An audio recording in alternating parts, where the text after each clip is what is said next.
சென்னை செம்மஞ்சேரியில் பெண்கள் விடுதியில் லேப்டாப் திருடிய நபரின் சிசிடிவி காட்சிகள். செம்மஞ்சேரி போலீசார் வலைவீசி தேடி வருகின்றனர்.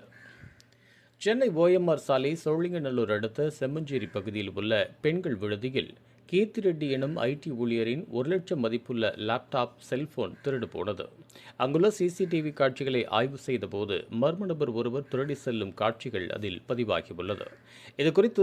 இதுகுறித்து செம்மஞ்சேரி போலீசில் புகார் செய்த நிலையில் போலீசார் சிசிடிவி காட்சிகளின் அடிப்படையில் வலைவீசி தேடி வருகின்றனர்.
இதுபோன்ற உள்ளூர் செய்திகள், மாநில செய்திகள் மற்றும் பயனுள்ள தகவல்களை உடனுக்குடன் தெரிந்து கொள்ள GST ஆன்லைன் மீடியாவை இலவசமாக சப்ஸ்கிரைப் செய்து கொள்ளுங்கள்.